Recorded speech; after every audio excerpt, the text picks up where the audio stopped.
Hello class 11th, welcome to our channel Janit Guru. मैं हूं आपका मेंटोर आशुतोष मिश्रा और आपके लिए मैंने स्टार्ट कर रखा है बहुत ही इंपॉर्टेंट यूनिट जिसका नाम है साइटोलॉजी।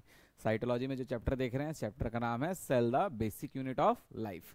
तो अभी तक हम लोग क्या क्या कवर कर चुके हैं? सेल मेम्ब्रेन, सेल वॉल, फिर उसके बाद एंडोप्लाज्मिक रेटिकुलम, फिर उसके बाद हमने क्या देखा? अभी कुछ नहीं देखा। उसके बाद आज देखेंगे जिसका नाम है गोल्गी बॉडीज। तो चलिए शुरू हो जाते हैं। गोल्गी बॉडीज बोली है, गोल्गी अपरेटस बोली, दोनों बात सेम है।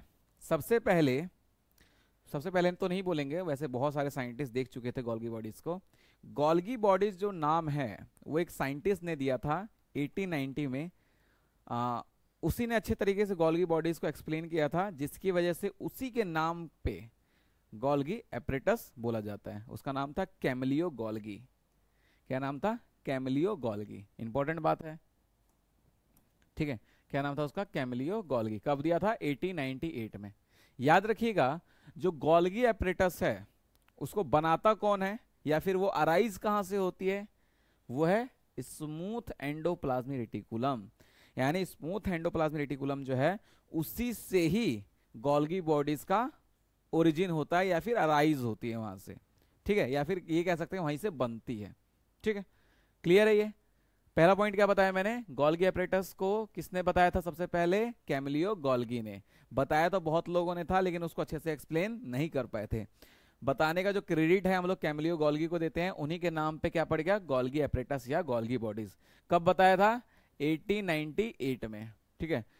गोल्गी बॉडीज का एक और नाम होता है, उसको हम आइडोसोम के नाम से जानते हैं। इंपॉर्टेंट है। किस नाम से जानते हैं? आइडोसोम। अगर कोई पूछता है आइडोसोम क्या है, तो आपके दिमाग में क्या होना चाहिए? Golgi apparatus. इनवर्टिब्रेट्स और प्लांट सेल की जो गोल्गी बॉडीज होती है उसको हम डिक्टियोसोम कहते हैं। बहुत इंपॉर्टेंट बात है। इनवर्टिब्रेट और प्लांट की जो गोल्गी बॉडीज जो होती है उसको हम बोलते हैं डिक्टियोसोम। क्या बोलते हैं? डिक्टियोसोम। अब देखते हैं इसका स्ट्रक्चर कैसा होता है। याद रखिए, गोल्गी बॉडीज कुछ दिखने में ऐसा होगा आपके सामने। इसके पास कुछ ऐसे फ्लैट सरफेस देखने को मिलेगा, फ्लैट सरफेस या फिर फ्लैट सेक कह लीजिए, ऐसे।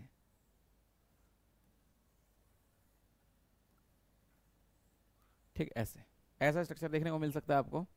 ये जो फ्लैट सेक जो है या फ्लैट सरफेस जो है एक एक, इसको हम लोग बोलते हैं सिस्टर्ने। क्या बोलते हैं? सिस्टर्ने। क्या बोलते हैं इसे हम? सिस्टर्ने, ठीक है। इसमें दो चीज होता है, एक सिस्टर्ने में दो चीज होता है। एक तो इसका कॉनकेव पार्ट और एक होता है इसका कॉन्वेक्स पार्ट। एक होता है इसका कॉनकेव और दूसरा होता है कन्वेक्स, ठीक है। इस सिस्टर्नी की बात कर रहा हूं मैं, ठीक है। इसमें दो हिस्से देखने को मिले, एक कॉन्वेक्स हिस्सा और एक कनकेव हिस्सा, ठीक है। कॉन्वेक्स हिस्से को हम बोलते हैं सिस।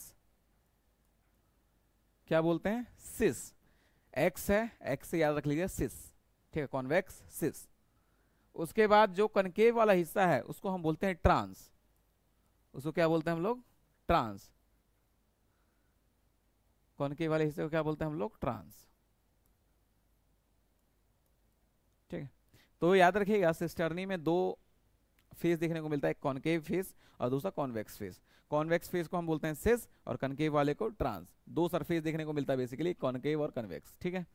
ये क्लियर हो गया? ये है आपका गोल्गी बॉडीज का डायग्राम, ठीक है। आपको बस इतना याद रखना, कॉन्वेक्स को क्या बोलते हैं और कनकेव को क्या बोलते हैं। कहां से अराइज होता है? स्मूथ एंडोप्लाज्मिक रेटिकुलम से। दूसरा नाम क्या है? आइडोसोम। इनवर्टिब्रेट और प्लांट सेल की जो गोल्गी बॉडीज होती है उसको हम क्या बोलते हैं? डिक्टियोसोम। क्या बोलते हैं? डिक्टियोसोम, ठीक है। नेक्स्ट वीडियो में देखेंगे कि एनसीईआरटी क्या कह रहा है। अच्छा, वीडियो खत्म करने से पहले इसका फंक्शन देख लेते हैं।